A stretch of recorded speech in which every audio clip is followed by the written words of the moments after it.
سر السلام علیکم. بہت شکریہ. السلام علیکم. کیسے ہیں سر؟ خیریت سے ہیں؟ خیریت سے اللہ کا کم ملتے ہیں لیکن بڑے کارآمد ملتے ہیں, بڑے پرخلوص ملتے ہیں. اللہ آپ کو شکر ہے. زندگی آپ صحت دیجیے. اپنے کارآمد موضوع پہ جب بھی بلائیں گے تو میں تو حاضر most welcome sir, most welcome, most welcome.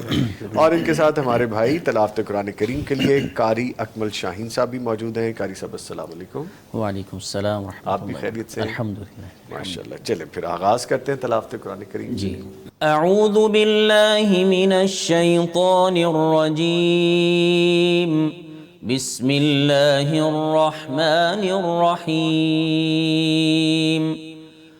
الرجال قوامون على النساء بما فضل الله بعضهم على بعض وبما أنفقوا من أموالهم. فالصالحات قانتات حافظات للغيب بما حفظ الله. واللاتي تخافون نشوزهن فعظوهن واهجروهن في المضاجع واضربوهن. فإن أطعنكم فلا تبغوا عليهن سبيلا إن الله كان عليا كبيرا. وَإِنْ خِفْتُمْ شِقَاقَ بَيْنِهِمَا فَابْعَثُوا حَكَمًا مِّنْ أَهْلِهِ وَحَكَمًا مِّنْ أَهْلِهَا إِن يُرِيدَا إِصْلَاحًا يُوَفِّقِ اللَّهُ بَيْنَهُمَا إِنَّ اللَّهَ كَانَ عَلِيمًا خَبِيرًا. وَاعْبُدُوا اللَّهَ وَلَا تُشْرِكُوا بِهِ شَيْئًا وَبِالْوَالِدَيْنِ إِحْسَانًا وَبِذِي الْقُرْبَى وَالْيَتَامَى وَالْمَسَاكِينِ وَالْجَارِ ذِي الْقُرْبَى وَالْجَارِ الْجُنُبِ وَالصَّاحِبِ بِالْجَنبِ وَابْنِ السَّبِيلِ وَمَا مَلَكَتْ أَيْمَانُكُمْ إِنَّ اللَّهَ لَا يُحِبُّ مَنْ كَانَ مُخْتَالًا فَخُورًا. والذين يبخلون ويأمرون الناس بالبخل ويكتمون ما آتاهم الله من فضله وأعتدنا للكافرين عذابا مهينا. والذين ينفقون أموالهم رئاء الناس ولا يؤمنون بالله ولا باليوم الآخر ومن يكن الشيطان له قرينا فساء قرينا. صدق اللہ العظیم. ماشاء اللہ, سبحان اللہ, جزاک اللہ خیر صاحب. اللہ تعالیٰ آپ کو جزائے خیر عطا فرمائے. جسٹس صاحب سے گفتگو کا آغاز کرتے ہیں. سر یہ فرمائیے گا کہ آپ برسوں سے میاں بیوی میں جو جھگڑے ہیں ان میں صلح کروانے کا کام کر رہے ہیں. عملی تجربے میں سب سے بڑی جو وجہ نظر آتی ہے کہ جس کی وجہ سے گھر ٹوٹتے ہیں وہ کیا ہے؟ جی آپ کا بہت شکریہ. آپ نے مجھے اس نہایت ہی ضروری اور سینسٹیو سبجیکٹ پہ دوبارہ موقع دیا بات کرنے کا. Welcome sir, welcome. گھر تو بلا شبہ ٹوٹ رہے ہیں. آپ کے انٹرو سے جو آپ نے فرمایا مجھے اتفاق ہے, اس لیے کہ ہمارے پاس جو عدالتوں کے اعداد و شمار ہیں اس میں جو سب سے زیادہ نمبر آف کیسز ہیں وہ فیملی میٹرز کے. انفارچونیٹ ہے کہ اتنے زیادہ معاملات جو ہیں وہ عدالتوں تک پہنچے ہیں, اور ابھی اس سے بہت زیادہ معاملات ہیں جو عدالتوں تک نہیں جا پاتے. سارے لوگوں کی رسائی نہیں ہوتی عدالت تک. تو جو وجہ ہیں گھر ٹوٹنے کی, اس میں ایک بڑی وجہ جو میرا مسلسل ایک تھیسس ہے وہ ہے کہ انا کی وجہ سے گھر ٹوٹتے ہیں. انا کی وجہ سے ہمیں اپنی اناؤں کا مینجمنٹ کبھی سکھایا ہی نہیں جاتا. ان کا بڑھاوا تو شاید سکھایا جاتا ہے, اس کو مینیج کرنے کا. ہمیں اپنے غصے کو مینیج کرنا بھی نہیں سکھایا جاتا کسی لیول پہ بھی, نہ اسکولوں میں, نہ کالجوں میں, نہ یونیورسٹیوں میں, نہ گھروں میں. تو ایک تو یہ بنیادی وجہ ہے. دوسری ایک بہت خاص وجہ ہے جو میں آپ کے پروگرام کی وساطت سے عرض کروں گا کہ ہم نے اس ادارے کو جب ہم اس کی شروعات کرتے ہیں، جی جیسے جو ہم میں شادی شدہ ہیں ان سب کے ساتھ یہ ہوا کہ جب نکاح کا رسم ہوتی ہے تو اس میں آپ کو سارے کلمے نہ بھی آتے ہوں تو پڑھوائے جاتے ہیں، اور دنیا کا یہ واحد ایگریمنٹ میں نے دیکھا ہے اپنی 70 سال کی زندگی میں کہ جس کو کلمے پڑھ کے ہم سائن کرتے ہیں، تلاوت سے سائن کرتے ہیں. تو اس کو جو اتنا زیادہ متبرک سمجھ کے، اور ہمارے مذہب میں تو ہم گھروں میں بھی نکاح کرتے ہیں، کرسچینٹی میں تو سارے کے سارے چرچ میں جاتے ہیں، باقی بہت سے مذاہب میں ان کے جو معبد ہیں ان میں جا کے لوگ نکاح کرتے ہیں. تو یہ جو اس کی اتنی سینکٹیٹی ہے، اس کا اتنا تقدس ہے، اس کا ہمیں بالکل پھر خیال نہیں رہتا کہ ہمیں اس ایگریمنٹ کو نبھانا ہے. جہاں ہم اس ایگریمنٹ کو توڑنے پہ آتے ہیں تو بہت ہی زیادہ خطرناک صورتحال ہوتی ہے کہ ہم چھوٹی چھوٹی باتوں کو اگنور کرنے کے بجائے، ٹالریٹ کرنے کے بجائے ہم ان کو بالکل برداشت نہیں کر پاتے. ٹالرنس کی کمی بہت بڑی وجہ ہے. دن بدن سماج میں ٹالرنس کی کمی ہو رہی ہے، لوگ اپنے کنٹرول سے باہر ہو رہے ہیں.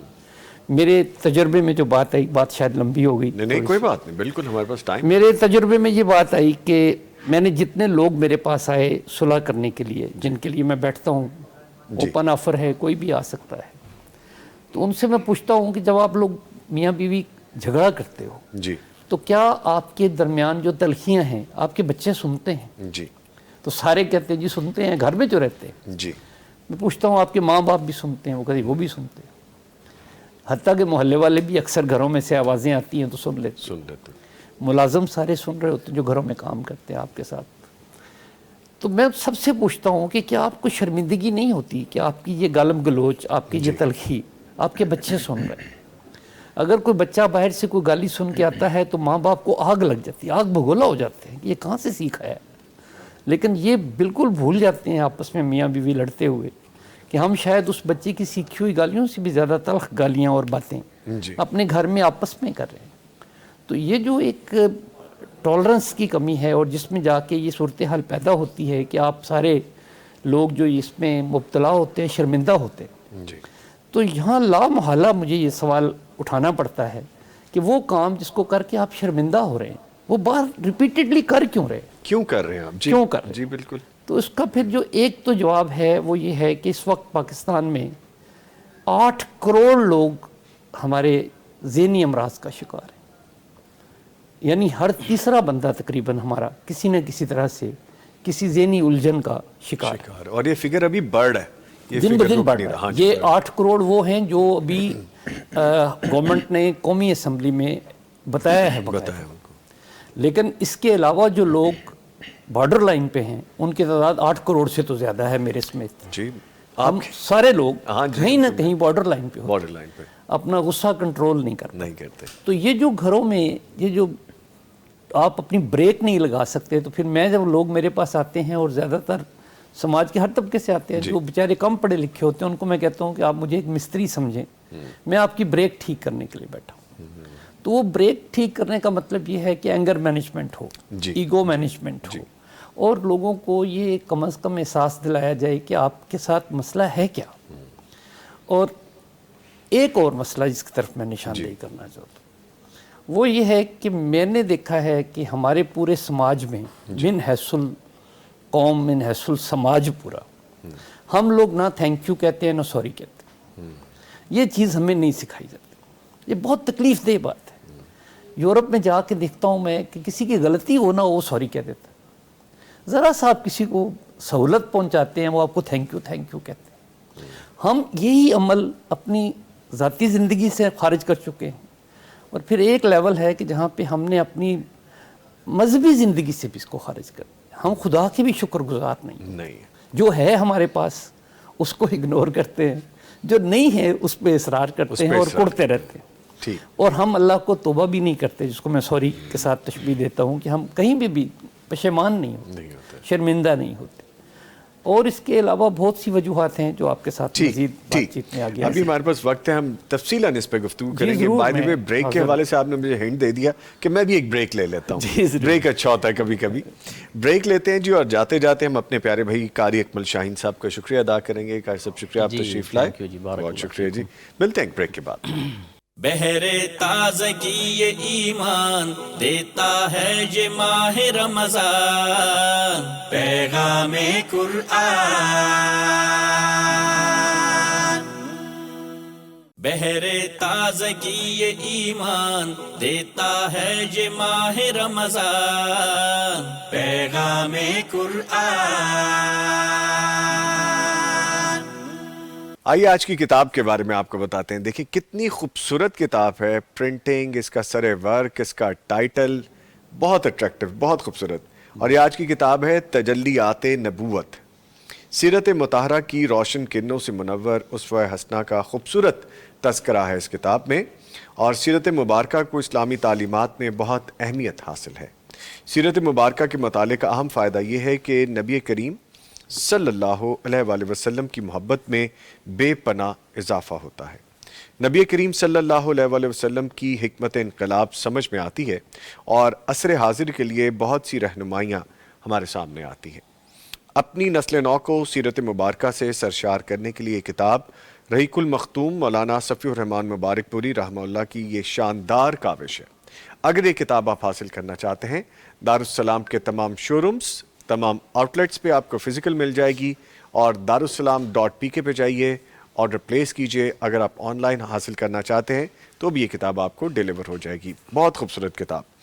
لیکن جی آج کی کتاب کے تعارف کے ساتھ ہی ہم اپنی دو اور معزز شخصیات کا تعارف کروائیں گے جو میں جوائن کر چکے ہیں آل دا وے فرام سعودی عربیہ۔ ہمارے ساتھ موجود ہیں وائس چیئرمین پیغام ٹی وی اور مینیجنگ ڈائریکٹر دارالسلام انٹرنیشنل، جن کی کتاب ایک ڈیلی ہماری مسلم لائبریری میں خوبصورت اضافہ کرتی ہے، جناب عبدالمالک مجاہد صاحب۔ السلام علیکم سر۔ وعلیکم السلام ورحمۃ اللہ وبرکاتہ۔ کیسے ہیں سر؟ بہت شکریہ جناب آپ کا، بہت شکریہ آپ کا۔ سر موسٹ ویلکم، موسٹ ویلکم۔ آپ ہمارے ساتھ رہیں گے گفتگو میں، جتنا آپ ٹائم دیں گے ہم آپ کے شکر گزار رہیں گے۔